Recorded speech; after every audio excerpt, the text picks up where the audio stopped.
नमस्कार, आदाब। मैं स्मिता शर्मा हूं और बात कर रहे हैं हम बांग्लादेश के हालात की। वहां जिस तरीके से स्थिति बिल्कुल बदल गई और शेख हसीना के दौर का एक तरीके से एंड हो गया है, क्योंकि शेख हसीना मजबूर हुई अपना इस्तीफा देकर बतौर प्रधानमंत्री। She was force to flee. तो पहले एक चॉपर के ज़रिए भारत के अगरतला पहुंची थी वो, और वहां से C-130 जो हेवी ट्रांसपोर्ट एयरक्राफ्ट है उसके ज़रिए हिंडन एयरबेस जो दिल्ली के करीब और गाज़ियाबाद के करीब पड़ता है, इंडियन एयरफोर्स का बेस है जहां काफ़ी रिफ्यूलिंग वगैरह होती है, वहां शेख हसीना और उनकी सिस्टर को इवैक्यूएट करके लाया गया। और पिछले कुछ वक्त से हालांकि अब जो है वो फ्लाइट ऑफ रेडार है, ट्रांसपॉन्डर बंद है। तमाम तरीके की इस वक्त खबरें आ रही हैं कूटनीतिक सूत्रों के ज़रिए से।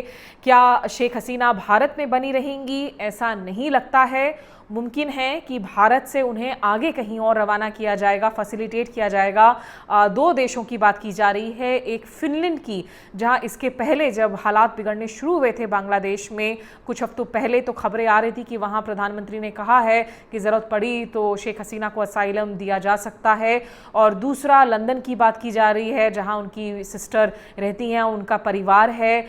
ये जो हालात बांग्लादेश में लगातार जारी विरोध प्रदर्शन के बीच में बिगड़े हैं, जिसमें 300 से ज़्यादा लोगों की जानें गई हैं, ज़्यादातर युवा हैं, काफ़ी बच्चे भी हैं। और ये पूरा का पूरा विरोध शुरू हुआ था जो सरकारी कोटा है। 1971 में बांग्लादेश की आज़ादी की लड़ाई में जो लोग शामिल हुए थे उनको जो सहूलियतें मिलती हैं, उस कोटा को लेकर जो विवाद शुरू हुआ, क्योंकि बांग्लादेश की अर्थव्यवस्था जो बीच में ऐसा लग रहा था कि बहुत अच्छा परफॉर्म कर रही है, काफ़ी लोग तारीफ़ कर रहे थे कि उनकी सोशल सेक्टर्स काफ़ी सारे ऐसे हैं जो भारत से भी ज़्यादा बेहतर, जहां इंडाइसेस नज़र आ रहे हैं। शेख हसीना को ग्लोबल मंच पर प्रेस किया जा रहा था एक स्ट्रॉन्ग लीडर के तौर पर, और ना केवल एक स्ट्रॉन्ग लीडर के तौर पर बल्कि एक धर्मनिरपेक्ष, एक सेक्युलर लीडर के तौर पर एक इस्लामिस्ट मुल्क में।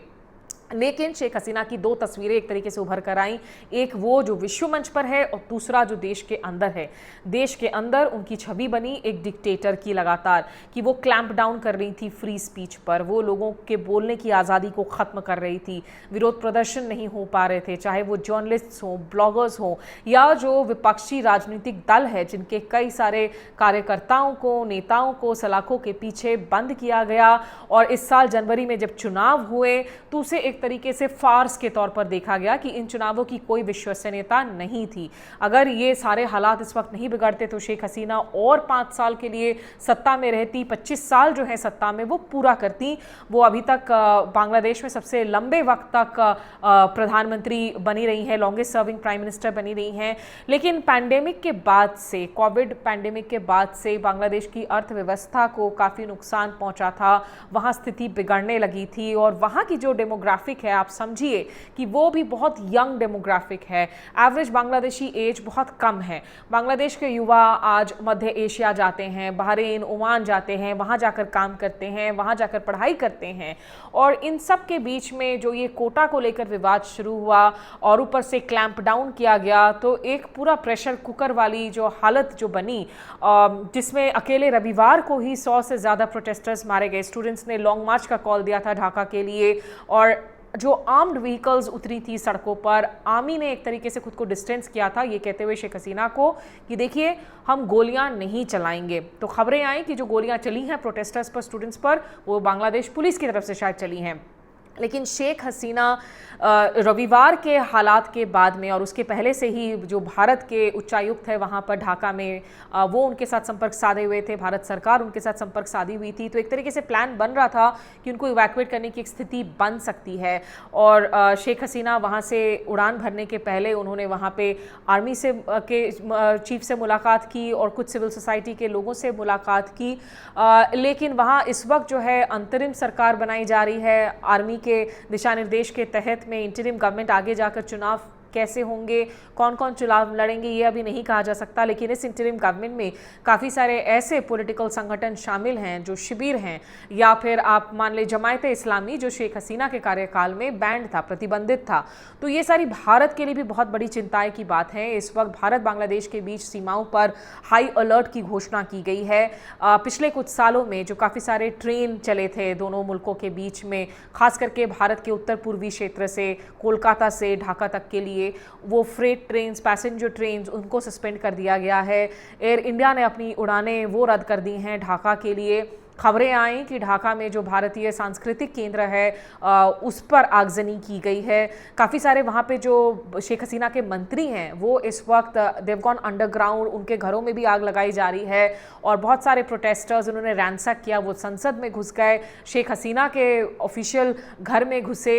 और एक बहुत अनथिंकेबल बात देखने को मिली कि शेख मुजीबुर रहमान जो फाउंडिंग फादर है, जिनकी वजह से बांग्लादेश का निर्माण हुआ 1971 में, जिसमें भारत ने बेहद अहम भूमिका निभाई थी जब ईस्ट पाकिस्तान अलग हुआ वेस्ट पाकिस्तान से, वो शेख हसीना के पिता शेख मुजीबुर रहमान के स्टैचूज़ को गिराया गया आज ढाका की सड़कों पर, उनके पोस्टर्स पर कालीख लगाई गई। तो 5 दशकों में कितना बदल गया भारत, अगर आप देखें बांग्लादेश की इस राजनीति को। अब आगे भारत को बहुत सोच समझकर कदम उठाना पड़ेगा। अभी भी कम से कम शायद 6000 भारतीय बांग्लादेश में मौजूद हैं, बहुत क्लोज्ड इस्टेब्लिशमेंट टाइज़ हैं, बिजनेस टाइज़ हैं। काफ़ी सारे जो छात्र थे, लगभग 2700, वो पिछले दिनों वापस आ चुके थे भारत। लेकिन इंडिया को सारे ब्लोबैक के जो ऑप्शंस हैं, जो रिस्क्स हैं, उनको समझना होगा।